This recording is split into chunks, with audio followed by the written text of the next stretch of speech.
Well, good morning and welcome to Coffee with Colleen. My name is Colleen Hammond. I have my coffee mug. I also have my very large new teacup. It's actually a planter. The thing is massive. So it's really a planter, and probably pretty soon I'll have plants. Actually, I have my garden herbs growing back there. So anyway, today we're going to talk about self-esteem and self-awareness and defense mechanisms and how that all ties together and help you be able to recognize these things and learn and grow in areas of self-esteem.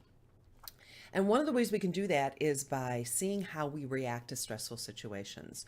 So I'm going to go through all of this information, and then I'm going to go back and look at your questions in the comments section. So if you are watching this on my Facebook page and you're watching the recording, if you comment me in the comments section below, you'll get a copy of today's notes. If you're watching on YouTube, then in the description, you will see contact me on Facebook Messenger, and just reach out to me on Facebook Messenger and I will send you a copy of the notes here. Same thing if you're watching on my website or any place else on LinkedIn or any place else across the internet. So by seeing how you respond to stressful situations and looking for these really 8, but the big ones are 7, these big 7 ways that we respond to stress, once you start recognizing those in yourself, it brings you this sense of self-awareness, which automatically boosts your level of self-esteem. So any situation that we go through that triggers this subconscious way of defending and protecting ourselves are called defense mechanisms. So if you've ever been in a situation where you went for a huge job interview and you didn't get the job, or if you were put on a stage and forced to make a speech and that's not your forte and that's not your level of expertise or your comfort level, or maybe you got in a really bad argument with a good friend or your spouse or something like that. Anytime you're in these stressful situations, you may find that you resort to these very subconscious defense mechanisms and you don't even realize it. So one of the things we want to do is point out what they are, describe what they are, and give you some ways to, okay, now how can I identify and what to do next? So we're going to go through 7, and then I'm going to look at all your comments and questions. So if you're watching live, feel free to go ahead and make all your comments and questions, and then I will go back through those and look at them. And if I miss one, make sure you remind me. And if you're watching the recording, also put your comments and questions down below, because I do throughout the day come in and see the questions and see any new comments that have been made or new questions that are made throughout the day, and I will respond to those as appropriate. And again, if you want a copy of today's notes, comment me in the comments section, and then check your Facebook Messenger and follow the directions in Messenger. So in the short term, these defense mechanisms will help. They protect us and help us grow. But in the long run, the actual opposite happens, because with this routine use of defense mechanisms, you don't grow in self-awareness. You don't process your emotions properly, and you're not aware of things. So these defense mechanisms actually lower your self-esteem because you're not really addressing the key issue. So you can't get rid of them. They're kind of hardwired into your system and into your subconscious, and they come from certain places, and we'll talk about that. But when you're aware, self-awareness, and again, if you want more information, make sure you take that emotional intelligence course. When you're aware of how you respond to things, excuse me, you can see how these things are helping you or how they're hurting you, because there are some defense mechanisms that can actually help you, again, short-term and long-term, but it's important to understand what they are. So let's take a look at the top key defense mechanisms. Number 1 is denial. I think we all know this one. When something is just too big for you to handle at the moment, or really in life, right? We just refuse to experience it. Not going to go there. But by denying this reality, you just end up setting up these walls, and you do protect yourself. And you don't have to deal with the pain that's associated with them. You don't have to deal with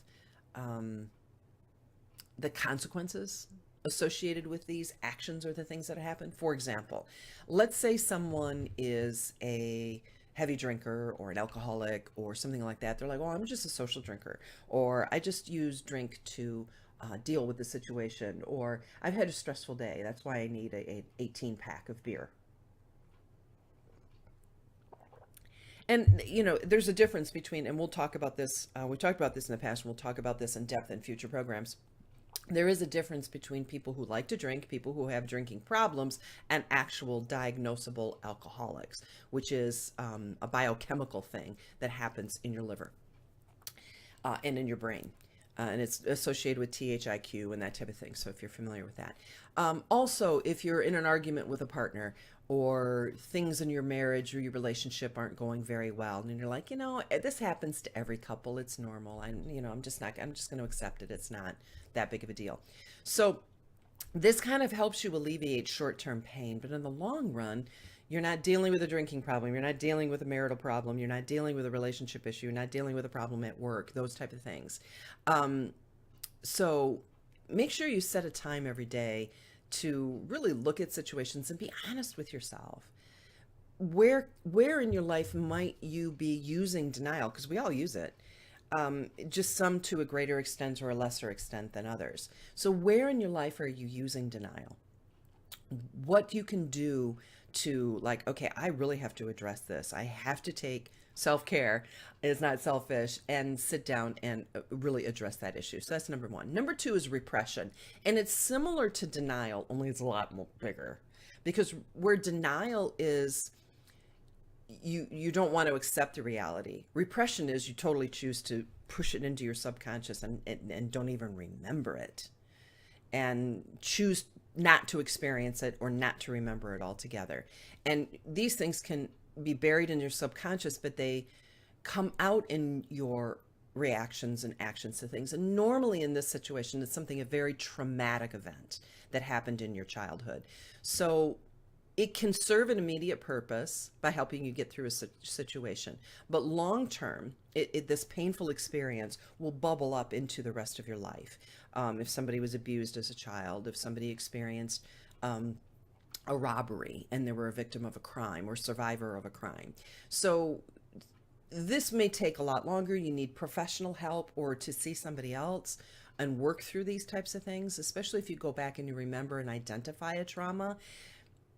Don't be afraid to go talk to your pastor, go talk to a professional or somebody to really help you work through this. Because oftentimes I hear people, and I've said this myself, and I hear other people say it, it happened so long ago. I've dealt with it. I'm an adult now. But until you really dig down into it and you see how you are responding to things, because we've talked about this before, you're born with two fears, the fear of loud noises and the fear of falling. All these other things are learned behaviors based on what happened to us in our life. And being able to identify what that thing is and see how it may impact our decisions and the ideas that we're doing, then, or the decisions that we're making based on that is so important. It really, really is important. And many of the decisions that I have made recently, I met with Dr. Hal. Everybody knows who Dr. Hal is. Where's Vicky? Is Vicky here this morning? It's like, you take it back to, okay, how, when you're 5 or 6 or 7, and see how that goes. So anyway, so that's something that you can look at. So sit back and think about any early childhood traumas. Displacement. Have you been on the roads lately? Everybody does this one too. Displacement, also known, Zig Ziglar used to call it kicking the cat. So you've had a really bad day at work. And you're home and your spouse comes home and kicks the cat. It's like, where did that come from? Displacement is when you've had a bad situation over here and you transfer that emotion to a different situation that's safer. So your boss yells at you, you can't yell back. So you end up driving like a maniac, cutting people off because that's safer. Not really. It's not really safer. But transference or displacement is when you transfer these emotions that it's not a safe place over here to really respond and react to these emotions. So you respond with those emotions, but over here on somebody else. So what happens? An innocent person gets the result of this. They're confronted with the source of your feelings. Um, so it's something that's intimidating and dangerous. You transfer and displace it over here to somebody or something that's less intimidating and less dangerous. So it prevents you from losing your job, right? Because you're not yelling back at your boss. So in the short term, you may get angry over here. So it's not going to help you handle your emotions. It doesn't help handle this situation or the experience. Ends up hurting someone else that's totally innocent. So check yourself throughout the day. If you had a stressful situation, sit back and go, okay, how's my body responding to this? Am I doing this? Am I doing this? Am I taking this out on innocent people? Why am I driving this way? Why am I yelling at my children? Why did I, in sometimes, this can also be people that turn to addictions as well, where they're displacing it and going in a different direction. It's a little bit different, but that type of thing. So the next one up is projection. And again, I'm not ignoring your comments. I'll read all your comments and your questions at the end, but I want to make sure I get through all the information first. So projection. So you're uncomfortable. You're a little anxious, let's say. And you're on stage, you have to make this speech. And you're looking at people and you're like, they're judging me. I saw how he looked. He doesn't approve. I did a bad job. What you're doing is you're projecting your own insecurities onto others and putting intent or actions or thoughts into their heads that may not even be there. But it's our own insecurities that in our own feelings. And sometimes it gets so powerful that people will say things like, what are you staring at? Why are you staring at me? You're a little paranoid, aren't you? That's projection. So, we can do this and this will happen. So how do we prevent this?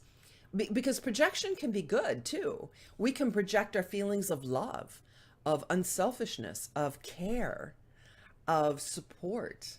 So you can project positive things too. Oh, look, they're smiling. Look, they're staring at me. I must look good today.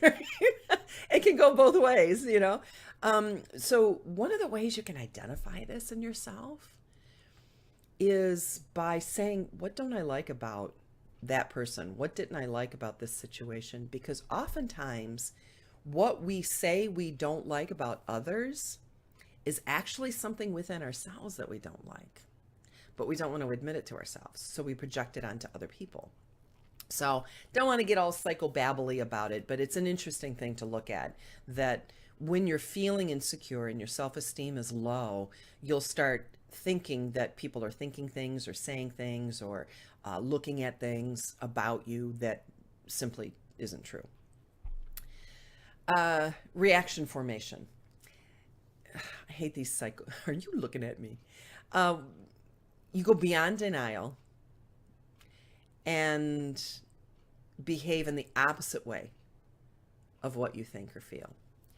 So this is normally really overt, blatant, and oftentimes you'll see this. I hate using this example. This is the first one that popped into my head. But when somebody is repressing the fact that they have same-sex attraction, they will be vehemently opposed to homosexuality, and they'll preach it from the rooftops. I wish I could think of another example is not coming into my head. That one just happened to come up. I was discussing it with somebody over the weekend. So this is reaction formation. So it's when somebody has such a powerful aversion to a thing or a person or something, they're just acting in an opposite way. So maybe in high school, for example, you have a real attraction to a guy and he's kind of rejected you. So it's like, I hate him, but look at him. He's just, so you do the exact opposite of what you feel because you don't want to be found out. You don't want to be hurt. You don't want to confront that particular thing because it's just too painful. The other thing is regression. And we've talked about, this is kind of tied in before about things that come and happen in your childhood, carry on. if you're presented with a very stressful situation, sometimes slamming doors, stomping feet, having a temper tantrum like a toddler, those types of reactions, in a stressful situation, you regress to your base temperament, your base personality. And if you haven't formed that part of yourself, then this regression or this moving back into childish behaviors is how you're handling a stressful situation. It's very self-destructive. And it really does end up causing more problems but what happens is you just have not learned how to react appropriately to a strong situation. And oftentimes this will happen with people who, any types of addiction.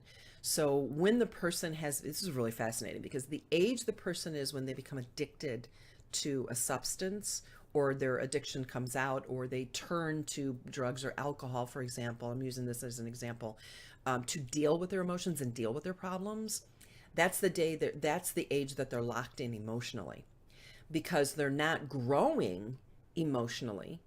So you see somebody that starts drinking at the age of 12. They respond emotionally to situations as if they're 12 because they have turned to drugs and alcohol instead of addressing a painful situation, learning how to deal with it, and moving forward as an adult.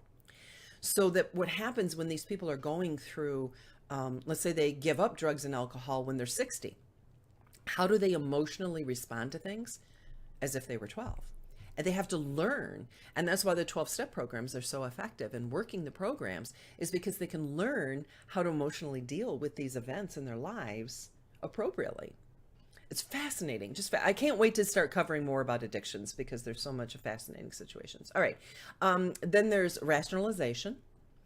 And that's just when you try to explain your bad behavior away. You just have to learn to be, upfront and honest with yourself.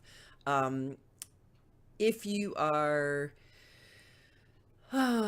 angry at a situation that's in front of you, and maybe you made a mistake, and somebody is like not responding to you well, and you justify your behavior, you blame somebody else because they provoked you, and you yelled at them or yelled at it's just an excuse. It's learning to sit back and be honest with ourselves. Again, it goes back to this emotional intelligence and self-awareness. And people who have very sensitive egos, who don't have a high level of emotional intelligence, and who do not have a high level of self-esteem, rationalize their behaviors, rationalize their actions, blame other people for provoking them, and don't accept responsibility for their own actions. What's the term now? Snowflake? And, I'll throw in this one at the end. Sublimation is really what it's called. And that's when you transform conflicting emotions or unmet desires into more productive outlets. So this is a method of helpful denial or a helpful defense mechanism. So let's say you had a fight and you're angry, or you had a bad day at work, or you're really stressed out. You go work out. That's a positive way. That's a positive defense mechanism. Again, in the short term, you're not like turned into drugs and alcohol. You're working out, but the fact still remains that you're not dealing with the situation that brought you to those feelings.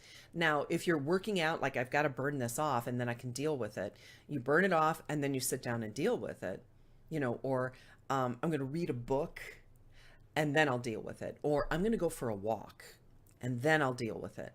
That's fine. Those are productive sublimations. Those are productive defense mechanisms where you're doing something that's helpful for you in the short term, but also acknowledging the important step in this is acknowledging that this is a defense mechanism and that you do and are going to deal with the situation that caused you to do this later. So that needs to be an issue that needs to be resolved before you can move forward. So again, if you want a list of these and you want the notes from here, comment me. If you're watching Facebook, on my Facebook page, comment me in the comments section. If you're watching on any other platform, the link to my Facebook Messenger account is there. Just click on that, send me a Facebook message and say you want the notes from the self-esteem. So again, these are denial, repression, displacement, projection, reaction formation, regression, rationalization, and sublimation. So those are those in a group. And how you respond to those is important to see, to have that self-awareness, to say, okay, what defense mechanisms do I use and when, and how can I prevent myself from doing that? And the way you can identify those defense mechanisms is through self-awareness. And self-awareness is one of the 4 pillars of emotional intelligence. And if you want more information, bit.ly/EQ series, and that will take you to the website for the emotional intelligence class. So if you're on YouTube or any place else, I'm going to close things out. And if you're on Facebook Live or on Facebook, just hang around just a second and I'll be back to answer your questions. See you in a second.